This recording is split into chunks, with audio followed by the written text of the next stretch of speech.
But yeah, of course, podcaster Ethan Klein voices support for ContraPoints on his Instagram story. It is important to remind people that there is space to be anti-genocide, but also against annihilating Israel. Thank you, ContraPoints.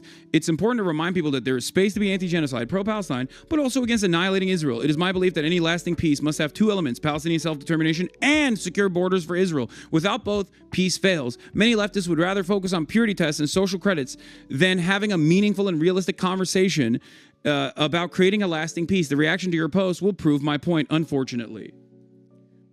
This is the other side of the story. Annihilating Israel. Dog, you're a fucking Nazi, okay? When you say annihilating Israel, what you're talking about is the perspective that Israel should have democracy for everyone. Israel should not do an ethnic cleansing, and Israel should allow the Palestinians, who literally it occupies every fucking facet of existence of, breathing room. Okay? Meaningful existence. Treat them like fucking human beings instead of a parasitic force that must be excised. That is unacceptable. Why? Because you're a Zionist. And you have the exact same hysterical fear that is rooted within Islamophobia and ethno-religious supremacist attitudes. Palestinians and Jews can never get along. Palestinian Muslims, Palestinian Christians, and Jews can never live in the same place. That is exactly what people said in apartheid South Africa. Black people and white people can't live side by side. That's exactly what people said in segregationist South, in the Jim Crow South. That's what they said against the abolition of slavery. Anti-Semitism being a real bigotry does not change this dynamic. This is why people say you are a Zionist.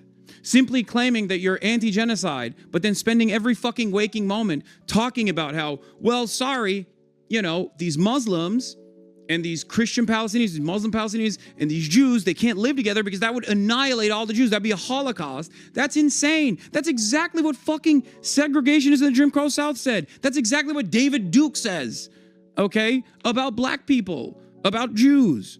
It's fucking insane. Oh, we just want secure borders.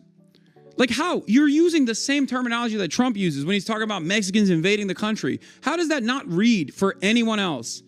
Because there are a lot of liberals out there who are just like completely rudderless and have no capacity to analyze the situation, have no way of understanding that like they are unironically defending the exact same types of bigotry that they despise when Trump does it to their friends and their neighbors. But when it comes down to Israel, when it comes down to like anti-Semitism, I think like that is brick their brain a little bit. So they don't see it in the same exact vein. Oh, it's different? Why is it different? Why can't Muslims, Christians of Palestinian background live alongside Jews in a singular, solitary, secular state? Why does this have to be an ethno-state? I need you guys to understand, this is why I think history is very important to learn so we do not repeat the lessons, okay? Every single historic fascist movement has always packaged its ideology with reason, okay?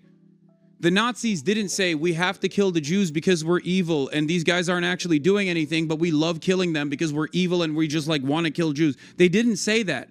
They created a logical reason. They created first the Jewish question, the dehumanization of Jews, the claims that Jews are a parasitic force that is both powerful and weak at the same time, the idea that Jews are taking down the German state by engaging in degeneracy in the halls of academia, controlling the money supply, all of this stuff. And then after decades of dehumanization that also even predated Germany itself, of centuries of dehumanization and anti-Semitism, they were able to captivate enough people. They were able to basically take advantage of that pre-existing historic anti-Semitism. That is precisely what you're advancing when you talk about Palestinians in this way. Okay? First, you present an issue with the conclusion of the argument in mind. Okay? You create a fake issue. You say Jews are ruining society. Okay, the economic volatility that you're experiencing, it's because of the Jews. Then you keep just saying Jews are responsible for everything, okay? All of the wrong, everything that you're experiencing. And then you have to solve this problem, right? But the problem never existed. First, you create the Jewish question, then you have to have a solution for the Jewish question that you created, and that solution is the Holocaust. And that is precisely what Israel has done to the Palestinians.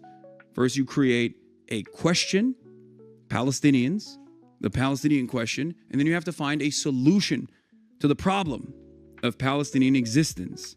In America, there's a different version of this, obviously. Immigrants, non-white immigrants specifically. Create hysteria around it. Keep hammering the point that they're violent criminals. Keep saying that they're animals. Keep saying that they're ruining society.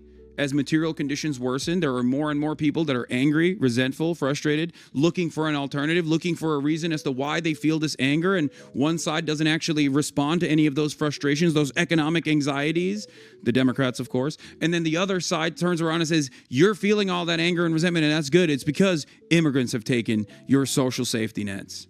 And then people lean on that. Now you have successfully created an environment where there is an immigrant question or a Jewish question or a Palestinian question. Now you're looking for a solution. But the problem never existed to begin with. It was not a real problem to begin with. The reason why I'm bringing this up is because a lot of people that look to these historic incidents, these historic events, mass cruelty, systematized death and destruction like the Holocaust, and think, oh, well, it's different now. It's not different. The methods are the same. The fake hysteria is the same. The dehumanization is exactly the same. You cannot comprehend because you have been swept away with this propaganda. That's it.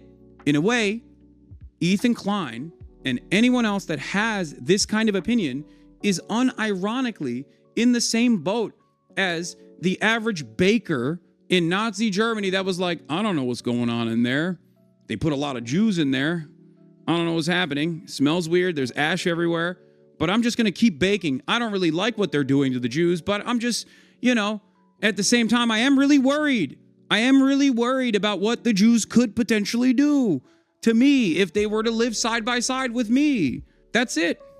Just so chat knows, this is literally like saying I'm a liberal Jim Crow supporter. Of course, I abhor lynchings, but what neighborhoods must maintain secure borders, and radical civil rights terrorists will call me racist for saying this. Yep. It's so crazy. That's why liberals absolutely despise Zora, who uses liberal terminology and like the supposed values that liberals claim to care about, claim to defend when discussing this issue. When he says, look, instead of going down this rabbit hole of like, talking about how do states have a right to exist, they don't have a right to exist, blah, blah, blah, blah, blah, that can like muddy the waters. He says, no, Israel has a right to exist. It just has to exist as a equal state with equal rights and representation for all. Obviously, I don't have to engage in this like short, quippy political answer so I can dig deep and explain to you the real reasons why this like dynamic that persists, this question is a cynical one that is framed in a way to make the other side, the correct side, the moral side, look scary to onlookers. The answer is simple to like people that say, oh, you want to annihilate Israel. It's like, no, dude, Israel is annihilating itself because of their desperation to annihilate Palestinian existence. Okay? I always go back to the 2017-2018 Supreme Court protest that Israeli society broadly engaged in. A lot of liberal Zionists were like, how did we get here? How did this country become so right-wing? I don't understand. We're the most moral nation. We're the gay Mecca in the Middle East. Like, what the fuck? Even though Lebanon is right there. Right? It's because the entire society is designed around exterminating Palestinians. And of course, if you don't address that inherent contradiction, then eventually more and more right-wing figures are going to seize control over the state.